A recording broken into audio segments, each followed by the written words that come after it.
पहला प्रश्न है, कालिदास ने हिमालय को क्या कहा है? कालिदास ने हिमालय को नगाधिराज कहा है। यात्रा के नियम के अनुसार लेखक पहले कहाँ गए? उत्तर, यात्रा के नियम के अनुसार लेखक पहले केदारनाथ गए। अगला प्रश्न है, केदारनाथ की शीत ऋतु की राजधानी का नाम क्या है? उत्तर, केदारनाथ की शीत ऋतु की राजधानी का नाम ऊशीमठ है। अगला प्रश्न है, सबसे ऊंचे स्थान पर बना हुआ मंदिर कौन सा है? उत्तर, सबसे ऊंचे स्थान पर बना हुआ मंदिर तुंगनाथ है।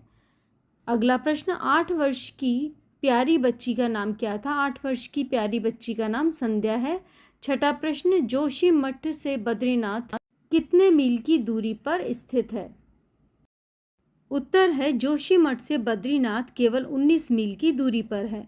प्रश्न 7, किस पेड़ के नीचे बैठकर प्रतिभापुंज शंकर ने उपनिषद पर टीकाएं लिखी? उत्तर, कीमू अर्थात शहतूत के पेड़ के नीचे बैठकर प्रतिभापुंज शंकर ने उपनिषद पर टीकाएं लिखी। अगला प्रश्न है, बद्रीनारायण मंदिर कितनी फुट की ऊंचाई पर है? उत्तर, बद्रीनारायण मंदिर 10,480 फुट की ऊंचाई पर है। अगला प्रश्न है, मेरी बद्रीनाथ यात्रा, इस यात्रा वर्णन के लेखक कौन है? उत्तर है, इस यात्रा वर्णन के लेखक विष्णु प्रभाकर जी हैं। अगला प्रश्न, तुंगनाथ शिखर कितने फुट ऊंचा है? उत्तर है, तुंगनाथ शिखर 12,080 फुट ऊंचा है। अगला प्रश्न, बद्रीनाथ घाटी में किस नदी का रूपजाल है? उत्तर, बद्रीनाथ घाटी में अलकनंदा नदी का रूपजाल है। प्रश्न 12, गरुड़ गंगा से पत्थर ले जाने वाले को किसका डर नहीं रहता? उत्तर है, गरुड़ गंगा से पत्थर ले जाने वालों को सांपों का डर नहीं रहता। अगला प्रश्न है, हिमालय की विशेषता का वर्णन कीजिए। उत्तर, हिमालय को कालिदास ने नगाधिराज कहा है। यह विश्व का श्रेष्ठ एवं ऊंचा पर्वत है। बर्फीला नज़ारा देखते ही बनता है। इसके अंचल से कितनी ही नदियां अलग जगाते हुए कल कल निनाद करते हुए बहती हैं। कस्तूरी मृग अपनी नाभि में सुगंध लिए घूमता है। देवदारू, चिनार आदि वृक्ष की छटा देखते ही बनती है। रंग बिरंगे पक्षियों का कलरव सुनाई पड़ता है। इस प्रकार हिमालय का प्राकृतिक सौंदर्य हर किसी को अपनी ओर आकर्षित करके किसी को कवि या किसी को दार्शनिक भी बना देता है। दूसरा प्रश्न, बद्रीनाथ यात्रा में लेखक और उसके साथियों की दिनचर्या लिखिए। उत्तर, लेखक और उसके साथी प्रतिदिन 3 बजे उठते, अपने बिस्तर समेटकर नित्य कर्म पूरा करके भारवाहकों को अपना सामान देकर आगे बढ़ते, प्रतिदिन 12 से 18 मील की यात्रा करते, बद्री विशाल की जय जयकार करते हुए हंसी मजाक की बातें करते और आवश्यकता अनुसार अल्पाहार लेते हुए अगले पड़ाव पर पहुंचते हैं। अगला प्रश्न है, तुंगनाथ शिखर के सौंदर्य के संदर्भ में लेखक ने क्या कहा? तुंगनाथ शिखर 12,080 फुट की ऊंचाई पर है। यद्यपि टेढ़ा मेढ़ा उतार चढ़ाव का रास्ता है, फिर भी थकान महसूस नहीं होती। गंगोत्री, यमुनोत्री, केदारनाथ, बद्रीनाथ, चौखंबा आदि रजत शिखर सूर्य प्रकाश से चमकते रहते हैं। हिम शिखरों के दर्शनों का यात्री लाभ उठाते हैं। यहाँ की प्रकृति यात्रियों को मोह लेती है। शाम होने से पूर्व ही यहाँ कोहरा छा जाता है। अगला प्रश्न है, बद्रीनाथ की घाटी का चित्रण कीजिए। बद्रीनाथ की घाटी में केदारनाथ जैसा सौंदर्य तो नहीं, परंतु अलकनंदा का रूप जरा अवश्य है। यह नदी यहाँ उछाल कूद मचाती हुई गर्जना करती जलप्रपात बनाती आगे बढ़ती है। कहीं कहीं बर्फीले प्राकृतिक पुल देखने लायक होते हैं। नटखट धाराएं अटखेलियां करती हुई शोर मचाती हुई आगे बढ़ती हैं।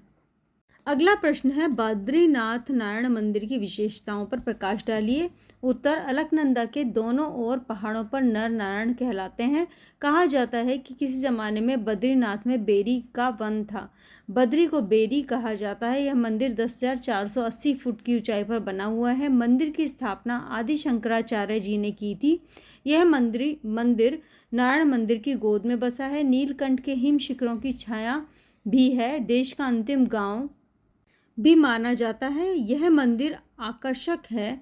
सरल भक्ति एवं प्रकृति के वैभव का बद्रीनाथ का मंदिर एक तीर्थ धाम है। अगला प्रश्न, अरे बिच्छू बिच्छू, यह वाक्य एक वायुवृद्ध सज्जन ने दल के सदस्यों से कहा। दूसरा है कहिए दिल जम गया बच गया। यह वाक्य लेखक ने अपने मित्र से कहा। मंजिल पर पहुंच जाने पर रोमांच हो ही जाता है। यह वाक्य लेखक ने पाठकों से कहा। यात्रा का यह स्थायी स्नेह भी कितना पवित्र होता है। यह लेखक ने पाठकों से कहा। अब आगे हैं ससंदर्भ स्पष्टीकरण के प्रश्न। पहला प्रश्न, ऐसे प्रदेश में पहुंचकर अकवि भी कवि और अदार्शनिक भी दार्शनिक बन जाता है। उत्तर, प्रस्तुत गद्यांश हमारी पाठ्य पुस्तक साहित्य वैभव में मेरी बद्रीनाथ यात्रा नामक पाठ से लिया गया है, जिसके लेखक विष्णु प्रभाकर हैं। संदर्भ, लेखक जब अपने साथियों के साथ बद्रीनाथ यात्रा के लिए गए थे, तब सदा बर्फ से ढके हुए हिमालय पर्वत और उसकी सुंदरता को देखकर लेखक ने यह वाक्य कहते हैं। स्पष्टीकरण, लेखक हिमालय के सौंदर्य का वर्णन करते हुए कहते हैं कि यहाँ पहुँचने वाला प्रत्येक यात्री कवि दार्शनिक होने का अनुभव करने लगता है। ऐसे यहाँ के हिमशिखर एवं नदियों की अलग, पक्षियों का कलरव, कोहरा आदि मोहक हैं। प्रश्न 2, यह मार्ग अपेक्षाकृत भयंकर है, इसीलिए इसका सौंदर्य भी अभी अछूता है। उत्तर, प्रस्तुत गद्यांश हमारी पाठ्य पुस्तक साहित्य वैभव के बद्रीनाथ पाठ से लिया गया है और इसके लेखक विष्णु प्रभाकर हैं। संदर्भ, केदारनाथ से वापस लौटते वक्त बीच में ऐसे मार्ग पर मुड़ गए जो चामोली पहुंचता है। उसी मार्ग के बारे में बताते हुए लेखक ये कहते हैं। स्पष्टीकरण, यात्रा के नियमानुसार लेखक चामोली पहुंचते हैं। केदारनाथ की शीत ऋतु की राजधानी ऊशीमठ और तुंगनाथ मंदिर यही है। मार्ग चाहे कितना ही कठिन क्यों न हो, फिर भी यात्री यहाँ आते हैं। अगला प्रश्न है, हाय राम, वह तो सचमुच बिच्छू लग रहा था, पर वह चलता क्यों नहीं। उत्तर, प्रस्तुत गद्यांश हमारे पाठ्य पुस्तक साहित्य वैभव के मेरी बद्रीनाथ यात्रा नामक पाठ से लिया गया है, जिसके लेखक विष्णु प्रभाकर हैं। संदर्भ, लेखक जब अपनी बद्रीनाथ केदारनाथ यात्रा पर गए थे, तब उनकी यात्रा में लोगों के बीच बहुत हंसी मजाक हुआ करता था। स्पष्टीकरण, बद्रीनाथ यात्रा के दौरान लेखक को कई रोचक अनुभव हुए, जिसमें कभी कभी अनायास ही उनमें से कोई हंसी का पात्र बन जाता। एक दिन वे अपने दल के साथ एक छोटी सी चट्टान पर खाना खा रहे थे। सहसा उनके दल से एक वायोवृद्ध सज्जन चिल्ला उठे, अरे बिच्छू, अरे बिच्छू, जिससे सुनकर सभी चौंक कर उस ओर देखने लगे। देखने पर बिच्छू सा कुछ दिखाई दिया, परंतु उसमें ना कोई हरकत थी। मोमबत्ती की रोशनी में ध्यान से देखा तो ज्ञात हुआ कि जिसे बिच्छू समझा गया वह चाबियों का गुच्छा था, और जो सज्जन की जेब से लटक कर उनकी जांघ पर आ पहुंचा था। प्रश्न 4, जम कैसे सकते हो, हमने वहाँ पानी लगने ही नहीं दिया। संदर्भ, लेखक जब केदारनाथ की घाटी से गरुड़ गंगा पहुँचते हैं, तब उन्हें स्नान करना था, लेकिन एक मित्र यात्रा में नहाना आवश्यक नहीं समझते थे। स्पष्टीकरण, बद्रीनाथ की घाटी में बहने वाली अलकनंदा नदी का पानी बहुत ठंडा था। लेखक के मित्र यात्रा में नहाना आवश्यक नहीं समझते थे, किंतु यात्रा की प्रथा के अनुसार सभी को नदी में नहाना जरूरी था। विवश होकर लेखक के मित्र ने नहाकर आए और बुरी तरह कांप रहे थे। उन्हें छेड़ने के लिए लेखक ने पूछा, दिल जम गया या बच गया। इसके उत्तर में उन्होंने हास्य पूर्ण ढंग से बताया, जम कैसे सकता है, दिल पर पानी लगने ही नहीं दिया। अगला प्रश्न है, वह आकर्षण है सरल भक्ति का, प्रकृति के वैभव का। प्रसंग, प्रस्तुत गद्यांश हमारी पाठ्य पुस्तक साहित्य वैभव में मेरी बद्रीनाथ यात्रा के पाठ से लिया गया है, जिसके लेखक विष्णु प्रभाकर हैं। संदर्भ, लेखक बद्रीनाथ के मंदिर के बारे में बताते हुए यह वाक्य कहते हैं। स्पष्टीकरण, यह अत्यधिक ऊंचाई पर बसे इस मंदिर में भयंकर तूफानों को झेला है, नष्ट भी हुआ है, फिर भी संघर्ष मानव अपनी श्रद्धा और भक्ति समर्पण करने यहाँ आते हैं, जो प्रकृति का वैभव है। बद्रीनाथ मंदिर कला की दृष्टि से कोई महत्व नहीं रखता, फिर भी उसमें एक आकर्षण है, और वह आकर्षण है सरल भक्ति का, प्रकृति के वैभव का। अगला प्रश्न है, हम प्रतिदिन सवेरे 3 बजे उठता था। तो इसका वाक्य शुद्धि करना है। हम प्रतिदिन सवेरे 3 बजे उठते थे। मैं प्रतिदिन सवेरे 3 बजे उठता था। दूसरा प्रश्न की तरफ हम जाएंगे। वह तो सचमुच बिच्छू नहीं लग रही थी। उत्तर है, वह तो सचमुच बिच्छू लग रहा था, लेकिन ये कथाएं कहाँ तक कहा जाए, लेकिन ये कथाएं कहाँ तक कही जाएं। प्रश्न, मंदिर में पूजा हो रहा था, मंदिर में पूजा हो रही थी। कोष्टक में दिए गए कारक चिन्ह। पहले का उत्तर है, मंजिल पर पहुंचने पर रोमांच हो ही जाता है। दूसरा, कहते हैं कि प्राचीन काल में भगवान ने नर नारायण के रूप में यहाँ तप किया था। तीसरा प्रश्न है, देवदारू के पेड़ भी इधर बहुत हैं। 3 दिन तक हम उस प्रदेश का वैभव देखते रहे। मंदिर की ओर मेरा घर है, अगले प्रश्न में हम प्रतिदिन सवेरे 3 बजे उठते थे। हम प्रतिदिन सवेरे 3 बजे उठते हैं। अगला उत्तर है अधिकांश यात्री पैदल चलेंगे।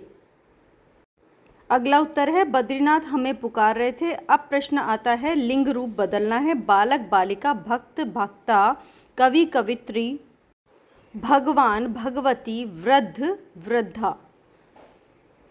आगे है अन्य वचन लिखने हैं। रानी रानियाँ, यात्रा यात्राएं, दर्शन दर्शन, ऋतु ऋतुएं, कहानी कहानियाँ, चोटी चोटियाँ, भाषा भाषाएं। अगला प्रश्न है जिसके अंदर विलोम शब्द हमको आगे ऊंचा और उठना उतरना का है। आगे पीछे, ऊंचा नीचा, उठना बैठना, उतार चढ़ाव। अगला प्रश्न है पाताल गंगा की चढ़ाई कहाँ से आरंभ होती है। उत्तर है गरुड़ गंगा से पाताल गंगा की चढ़ाई आरंभ होती है। अगला प्रश्न है पार्वती ने किससे विवाह करने के लिए तप किया था। तो पार्वती ने शिव से विवाह करने के लिए तप किया था। जोशीमठ की से बद्रीनाथ कितनी दूरी पर है। जोशीमठ से बद्रीनाथ 19 मील की दूरी पर है। अगला उत्तर है जोशीमठ की स्थापना आदि शंकराचार्य जी ने की। 5वें प्रश्न का उत्तर है शंकराचार्य जी ने कीमू अर्थात शहतूत के पेड़ के नीचे बैठकर उपनिषदों पर टीकाएं लिखी थी। प्लीज़ फॉलो ई अध्यापक ऑन Instagram।